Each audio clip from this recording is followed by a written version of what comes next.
एक चीज जो मैं हमेशा बोलता हूँ, keep in touch. Keep in touch, संपर्क में रहो भगवान के, हाँ। संपर्क में रहो, क्योंकि वही सत्य है। और कैसे रहो संपर्क में? जैसे पारस भाई, क्या होता है कि बच्चा घर से जाता है जी, माँ बाप हमेशा बोलते हैं कि बेटा फोन करते रहना, पहुंच के फोन कर देना, किसी चीज की जरूरत हो तो फोन कर देना, हाँ, है ना, बार बार बताते रहना कैसा है, सब ठीक है ना। ऐसे ही जब दुनिया में हम आते हैं ना, तो भगवान भी यही कह के भेजता है कि संपर्क में रहो, संपर्क में रहना बेटा, किसी चीज की दिक्कत हो तो बता देना, कहीं उलझना मत, घबराना मत, डरना मत, मैं हूं, मुझे बता देना, ठीक है। भगवान ये कह के भेजते हैं। पर होता क्या है, यदि एक बच्चा पिकनिक पे गया है और वो जा करके वो माँ बाप को छोड़ दे, उनके संपर्क में नहीं है, लेकिन दोस्तों से पैसे खत्म हो गए, दोस्तों से उधारी मांग रहा है, समस्या आ रही है, दोस्तों को बता रहा है, हाँ, माँ बाप को नहीं बता रहा है, हाँ, तो वहां पर वो उलझ जाएगा, कर्जदार हो जाएगा, बहुत सारी चीजों में उलझ जाएगा, सुलझ नहीं पाएगा, परेशान हो जाएगा, चिंतित हो जाएगा, और चिंताएं बढ़ जाएंगी। लेकिन यदि वो पहले ही स्टेप पर अपने पापा को फोन करता, मम्मी को फोन करता, तो समस्या का हल हो जाता। ये बहुत भी है ना। तो पहले ही स्टेप पर जब भी आप संकट में आए, आप सिर्फ सीधा ईश्वर को याद कीजिए। बिल्कुल। क्योंकि ईश्वर क्या करेंगे, अब ईश्वर क्या करते हैं, हम कई बार सोचते हैं कि ईश्वर कैसे करते हैं। ये आपने कई बार नोट किया होगा और सब लोग नोटिस करते हैं कि भगवान जो है ना, दुश्मन के मन में बैठ करके उसका मन बदलने की क्षमता रखते हैं। ये तो है, बिल्कुल। सिर्फ भगवान ही उसको बदल भी सकते आपके हैं। सामने झुका देंगे। बिल्कुल बिल्कुल, ठीक है। ईश्वर के सानिध्य में जब आप रहते हैं ना, तो आपके इर्द गिर्द ऐसे लोग एकत्रित होते हैं जो आपको समस्या से बाहर निकाल करके ले जाते हैं, क्योंकि उस समय उनके अंदर ईश्वर होते हैं, क्योंकि कण कण में विद्यमान है वो। बिल्कुल। तो वही ऊर्जा आपके आसपास आएगी जो ऊर्जा आपको सुरक्षित रख पाएगी। जैसे मैं हमेशा बोलता हूं कि नाम जाप से क्या होता है, नाम जाप से होता क्या है कि आपके चारों तरफ एक अदृश्य ऊर्जा क्रिएट होती है। बिल्कुल। जो आपको दिखती नहीं है, लेकिन आपको सुरक्षित रखती है। बिल्कुल। कोई भी नकारात्मक ऊर्जा आप तक टकरा नहीं सकती, आप तक पहुंच ही नहीं सकती। बिल्कुल। तो आप लगातार जब नाम जाप करते हैं, नाम जाप करते हैं, नाम जाप करते हैं, तो और आप उस नाम जाप को सिर्फ फॉर्मेलिटी के लिए नहीं कि मैंने 108 माला करनी है, इतनी माला करनी है, आप लगातार उस नाम जाप में रहते हैं, तो ऊर्जा बदलनी शुरू होती है। बिल्कुल। तो एक तरीका है जीवन को सकारात्मक ऊर्जा की तरफ, ईश्वर की तरफ ले जाने का। बिल्कुल। क्योंकि ईश्वर किस चीज से प्रसन्न होते हैं? ईश्वर प्रसन्न होते हैं जब आप उसकी प्रकृति को खुश रखते हैं, उसकी रचना को खुश रखते हैं। अभी आजकल सबसे ज्यादा क्या हो रहा है, सबसे ज्यादा लोग परेशान होते हैं, परेशान होकर के आत्महत्या जैसा स्टेप उठाते हैं। मैं आपको एक बात बता रहना चाहता हूं इस पॉडकास्ट के जरिए। सबसे पहली आत्महत्या की थी युत्सु ने। किन्होंने? युत्सु जो थे वो कौरवों के एक भाई थे। बहुत कम लोग जानते हैं कि 100 कौरव थे, लेकिन युद्ध में कौरव जो थे वो 99 थे। एक कौरव पांडवों की तरफ से लड़ा था। अच्छा। हाँ, उसका नाम युत्सु था। तो उसने आत्महत्या करी? हाँ, अभी मैं जो आपको बात बताने जा रहा हूं, बात सुनिएगा। हाँ।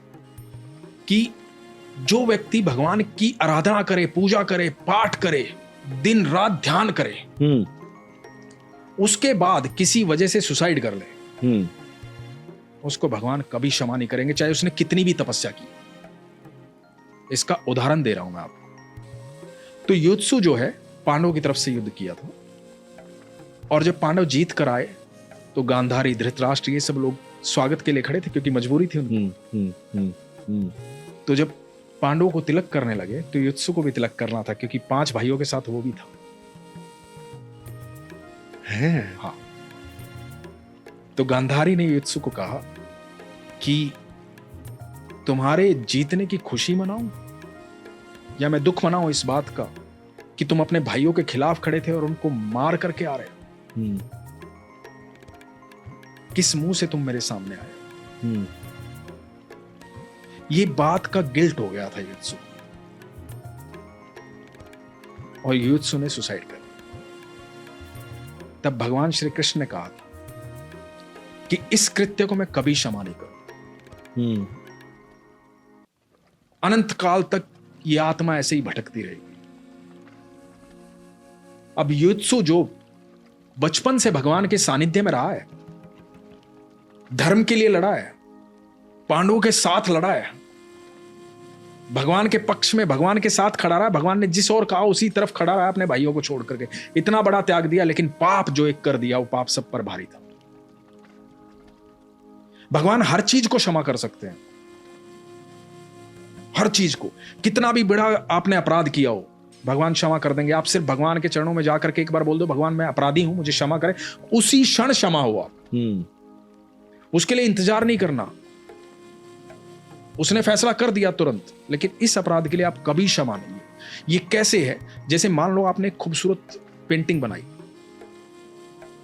बहुत सुंदर पेंटिंग बनाई आपने, और किसी ने आके आपके सामने उस पेंटिंग को फाड़ दिया, आपको कैसा लगेगा? आप ईश्वर की रचना है, आपको रचा है उसने, और ऐसा साधारण नहीं रचा। यदि पारस छाबड़ा एक है तो अनंत ब्रह्मांड में एक ही है। बिल्कुल, कोई कॉपी नहीं है आपकी। बिल्कुल, किसी की ऐसी आवाज नहीं है, किसी के ऐसे चाल चलन नहीं है, किसी का ऐसा तौर तरीका नहीं है, कोई इस तरह से सोचता नहीं है। पूरी दुनिया में कहीं भी नहीं दिखाई देगा, अनंत ब्रह्मांड में कहीं दिखाई नहीं देगा, एक ही है पारस। तो आप सोचो, एक मूर्तिकार भी यदि मूर्ति बनाता है ना, तो साँचे से हजारों मूर्ति निकाल देता है एक साँचे से। उसने एक साँचे से एक ही चीज बनाई है, तो कितनी मोहब्बत उसने लगाई होगी बनाने में। बड़ी सोचने वाली बात है ना कि दुनिया में कितने करोड़ों लोग हैं, कितने करोड़ों, सबके थंबप्रिंट अलग है, सबके फिंगरप्रिंट अलग है। बिल्कुल, क्योंकि इतनी मोहब्बत से रचा है उसने, उसकी श्रेष्ठ कृति है मनुष्य। उसने इतने प्रेम से रचा है मनुष्य को कि उसकी कॉपी नहीं बनाई कहीं। उसने जो एक बना दिया ना, वो इतने अद्भुत प्रेम से बनाया, और हर एक के अंदर एक गुण दिया है, हर एक के अंदर एक खासियत दी है। वो खासियत मनुष्य पहचाने ना पहचाने वो उसके ऊपर है, पूरी जिंदगी वो पहचानता कि नहीं पहचानता, लेकिन हर एक को एक गुण दिया है उसने। ये कैसी रचना है कि रेटिना भी एक बंदे का ही होता है। बिल्कुल, मतलब पक्का एक बंदे का होगा, मैच कभी नहीं हो सकता किसी का भी, बिल्कुल, पूरा वर्ल्ड में। बिल्कुल। तो ये ऐसी भगवान ही रचना कर सकता है। यस। तो ये बात समझने वाली है, जो लोग सोचते कि भगवान नहीं है, भगवान है ना, तभी तो ये सब है। ईश्वर पर विश्वास की एक बात थी, तो आइंस्टाइन बहुत बड़े साइंटिस्ट रहे जी, और सबसे ज्यादा दिमाग इस्तेमाल किया उन्होंने, जी, है ना, 13% ऐसा बोला जाता है। तो आइंस्टाइन भी ईश्वर की बात करते थे। तो उनके दोस्त ने कहा कि यार तुम तो साइंटिस्ट हो, वैज्ञानिक हो, तुम्हें साइंस में विश्वास होना चाहिए, ईश्वर में कैसे विश्वास हो? जी, ईश्वर कैसे हो सकता है कि ईश्वर है? ये संभव कैसे हो सकता है? तुम कहते हो दुनिया ईश्वर ने बनाई है, कैसे हो सकता है? तो आइंस्टाइन ने बोला कि हाँ हो सकता है ईश्वर। तो अगले दिन सुबह उसको नाश्ते पे बुलाया कि कल घर आ जा। घर आया दोस्त, घर आया तो आइंस्टाइन ने एक सौर मंडल का मॉडल तैयार कर रखा था, बड़ा सुंदर। तो आइंस्टाइन ने पूछा कैसा लग रहा है? बोला बहुत सुंदर। बोला सब कैसे लग रहे हैं सारे ग्रह? बोला बहुत अच्छे। बोला किसने बनाया? उस दोस्त ने पूछा जो नाश्ता करने आया था। बोला किसी ने नहीं बनाया। बोला ऐसा कैसे हो सकता है?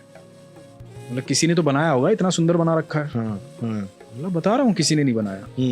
बोला ऐसा सब तो संभव ही नहीं है। बोला जब ये मॉडल संभव नहीं है तो दुनिया कैसे संभव है?